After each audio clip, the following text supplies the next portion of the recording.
Okay, guys, so want to start this video off by saying, not necessarily this video, but to an extent this video, would not be possible if the government gets their way and vaping is banned. I know it's something that you guys are probably getting tired of hearing, but I need you guys to go on to KASAA, KASAA, take a look at what's going on there, join KASAA, get the information for your state, figure out your call to actions, for states like California, which we all do business with, like Arizona, which MtBakerVapor is there, and say, hey, I do business with your state. What you're proposing, XYZ, will actually cause a lot of issues. So we don't wind up with flavor bans where we're stuck with clove, tobacco, and menthol. So that we're not stuck with not allowed to bring in product. These things are important, guys. I know that it's probably tiresome to hear all of us reviewers say you have to go support HR 2058, the Cole Bishop bill, go to KASAA, take a look at not blowing smoke, do everything you can, but it's important because right now, entirely, without a doubt, is our only chance. Because once they block us out, it's going to be a hell of a lot harder to get us back. Right now, though, we have the chance.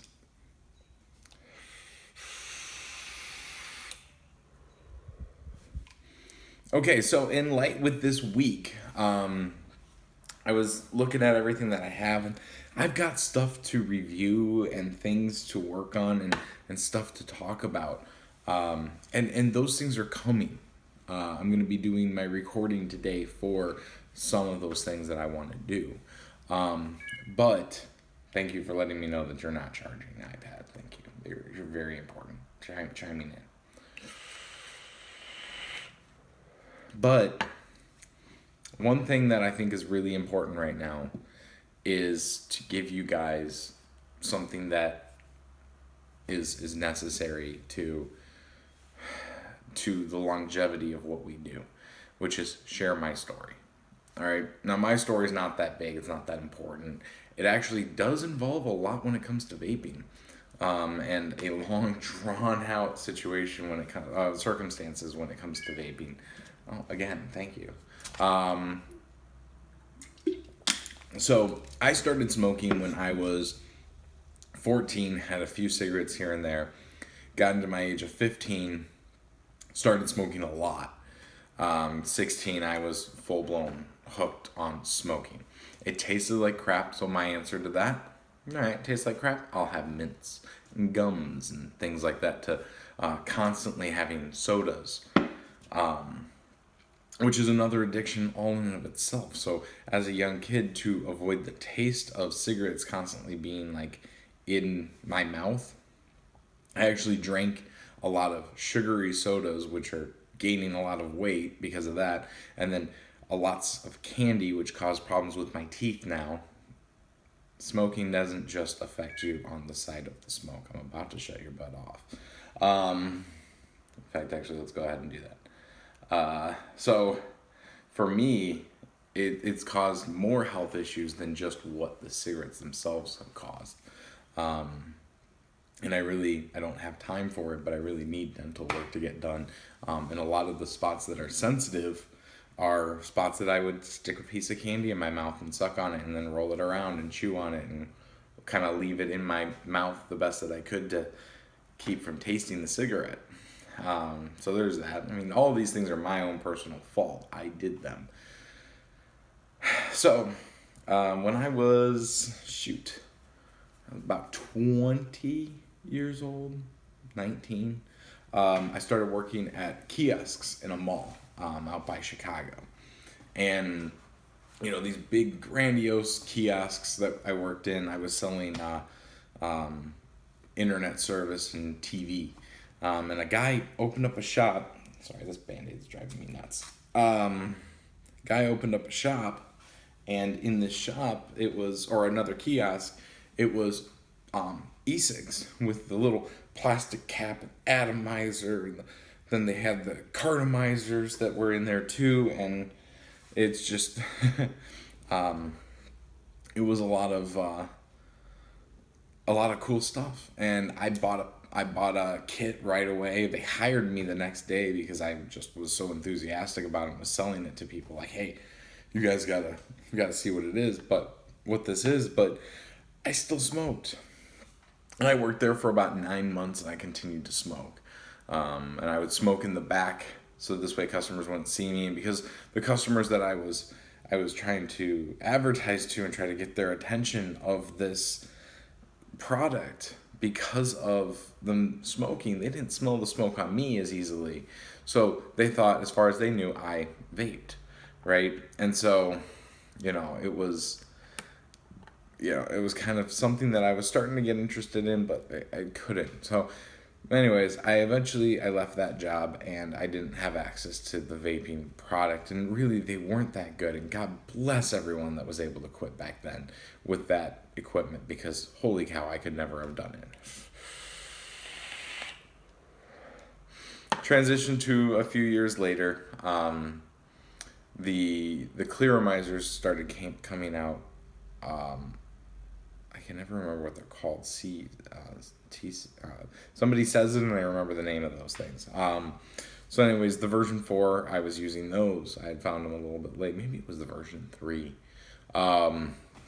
But it had the nice little, everything drooped down. It's got the little silica wicks and tube. Really cool. And I was able to get smoking less with those. And I had introduced my soon-to-be, at that time, wife to him about a year earlier, and then we decided to try doing it again. So then here comes a train. There hasn't been a train for like an eternity today. Every time I try to do something, there's always a damn train. Anyways, so sorry for the gut. Wanted to skip the train. So I was looking at this product, and I'm like, man, I really want to quit smoking. It was similar to like how these Eagle ones were. I really want to quit smoking, and I believe that this can help me, but I don't know how. Because this stuff is crap, but people are able to quit, so it's got to be possible.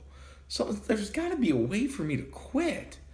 I've tried the gums, I've tried Chantix, I've tried the patch, I've tried that stupid thing that goes on the backside of your ear and pinches on your ear, and as you smoke, it kind of, and you loosen it and then pinch it back on when you start a cigarette, so this way it connects in the brain as being something that's heavily negative, and it just didn't work.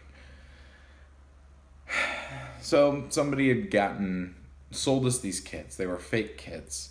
They said that they were a Kangaroo product. They weren't. And later on, I was able to figure out what real Kangaroo product was. And we got the shop to reimburse us for one of them, and I had to go through my bank for the other one. But it was fake product. And I presented my bank the information, and they got us the money back. And I went to another shop, and I bought the real stuff.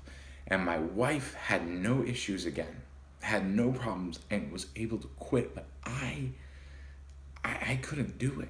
I was having I had the Pro Tank V3, and that was giving me a hell of a lot more air, which was really nice. Used the same coils, but I was able to get a little bit more vapor off of it. But I needed something that separated that cigarette. Everybody knows what I'm talking about when it comes to this, at least. Let me see if I can set this down to it. But the way that I smoked was pretty much how everybody else smokes. But that was too much like a cigarette. I needed it to be close, but I didn't need the cigarette. So anyways, one day I'm sitting there, I go to a shop, and somebody's got a mech mod. They've got their nice, beautiful little RDA on it and everything. I think actually it might have been the little boy that they had on it. And they go, okay, that's not working for you. All right. We see that you've modified it. I've drilled out the bore as close as I can. There's like no bore left to the actual. I'm drilling out. I'm taking my coils and searing stuff apart and pulling them apart and putting them back together every time I have to have a new coil, so this way I can get that lung hit, not the mouth to lung. And so they're like, give this a shot. I go off, cough like everybody does the first fucking time, because that's what you do. It's, the first time you take a hit off of an RDA, it's like, it's what you do every stinking time. Everyone's gonna do it. Don't feel bad if you did it. Everybody does it. It's just how it is. It's not your fault. So I take that first real hit. I get that, and I'm able to. And I mean, granted, I had been smoking, so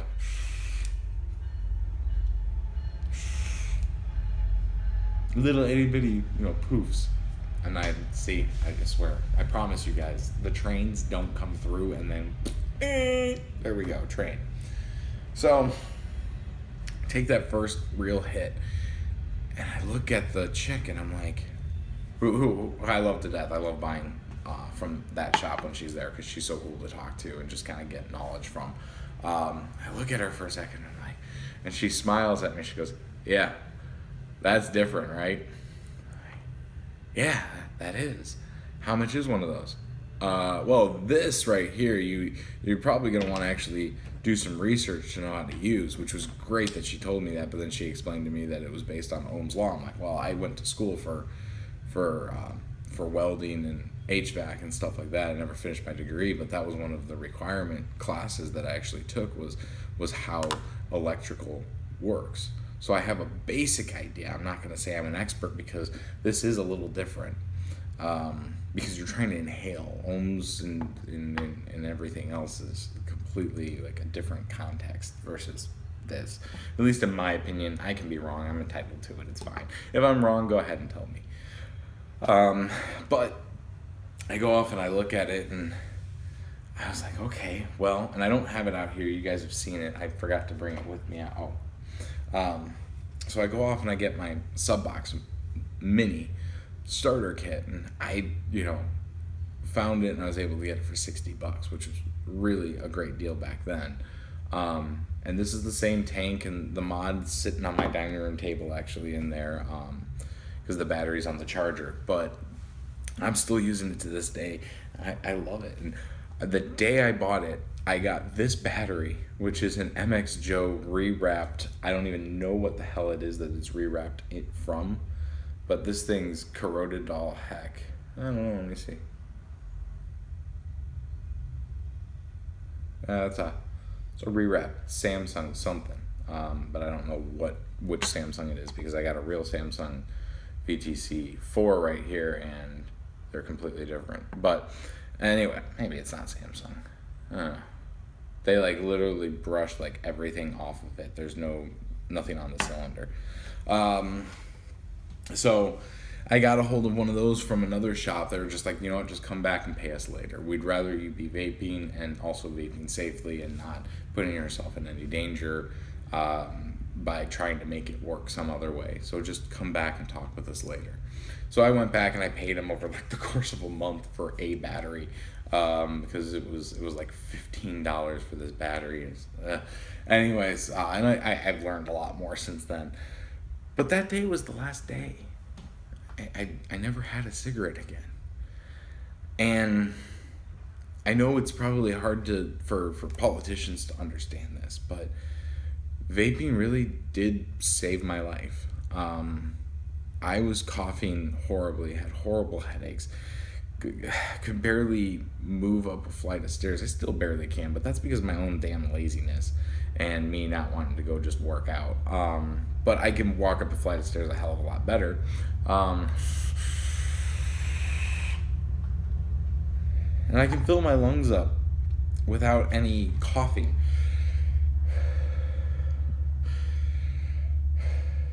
I know I'm looking like a smartass, but it's like, that's what vaping did for me. It started off, my interest in vaping started off at a kiosk in a mall, selling the same thing that I was telling people that they can totally do, and that they should totally go for. We're not saying it's meant for quitting, or we're saying that it's an alternative to smoking. It's a cleaner way to smoke.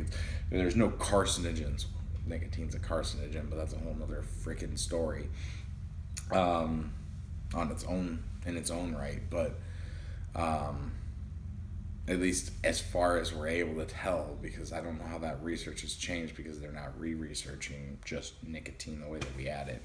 So anyways, that's kind of a whole nother situation. But going off and telling people, hey, this is safer, and that yeah, you can absolutely quit. And the only reason why I said it, because I hate it when I hate sales reps, but the only reason why I said it was because I honestly believed that they could. I just didn't know, and it didn't exist at the time. I didn't know how I could quit. So there's a ton of products that are here. I'm going to be honest with you guys. That was 2010 that I was working there. So yeah. So that was almost 8 years ago. No. Yeah, no, that would have been 6 years ago. I'm an idiot. No, that was 2009, and my daughter was born. So yeah, 2009. So that was 7 years ago. And that's 2009. The date that they want to set is 2007. I actually understand that one now. What was there back then, holy cow, was so dangerous. I would have customers come in and I'd give them free atomizers because the plastic cap melted to the Addy, just to help them out and hide it from my boss that I gave him something free. Like, that was 09. 2007? What the hell are they finding? What product is there? Do you know how many batteries vented on people and they brought them to me and I calmed them down and said, here's another one, don't worry about it. I'm sorry for the malfunction. Here you go, have a good one. And then they were happy and they came back. Do you know how many batteries just flat out stopped working? They just didn't want to do anything. Or if I twisted the cap on, right? I put the Addy on there. I would have to jerry rig a paper clip in there.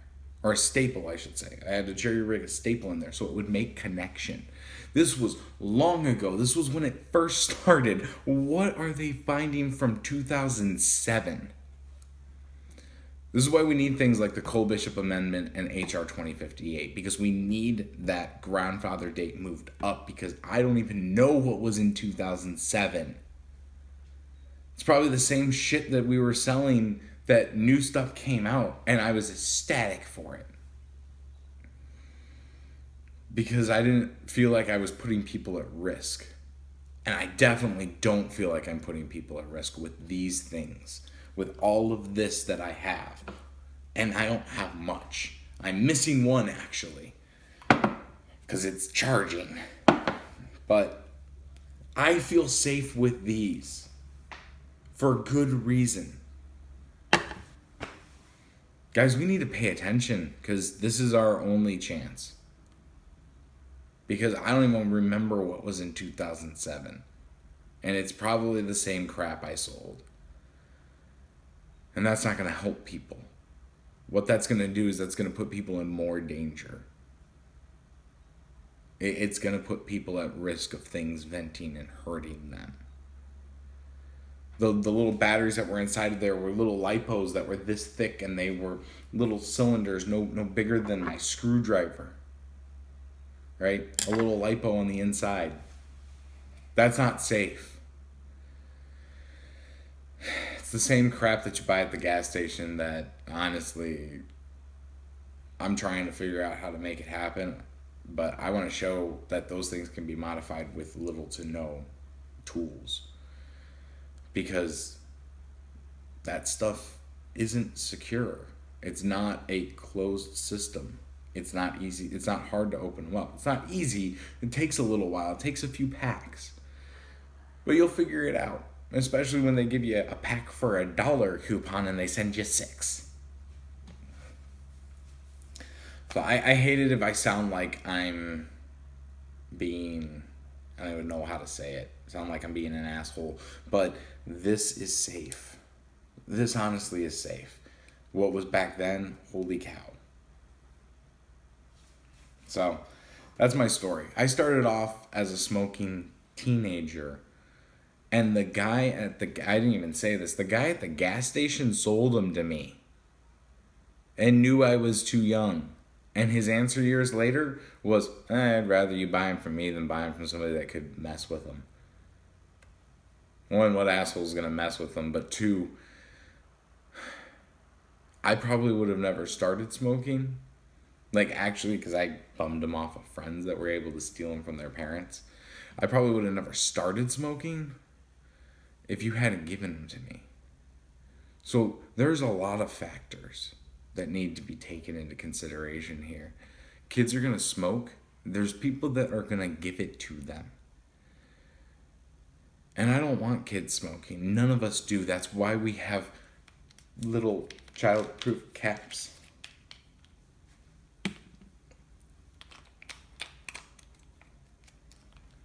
Child-proof caps all day long. Takes me effort to open them, actually. So, anyways, I'm burned out, guys. HR 2058 CASA, not blowing smoke. Go check it out, because my story can happen to somebody else, and they can go to vaping and not be smokers. But it requires that we all work together, and that we find a reasonable ground, and we get into these politicians' heads and we tell them no. Because they do have to listen to us. Or we find someone else. But for right now, let's try to play nice. Let's be respectful. Make phone calls. Call everyone. Make phone calls. But be respectful. Alright, guys. I'm Dave. This is Coil Kisser. We're all Coil Kissers. La da da da da. I hope I'm able to continue saying this 10 years down the road. Peace.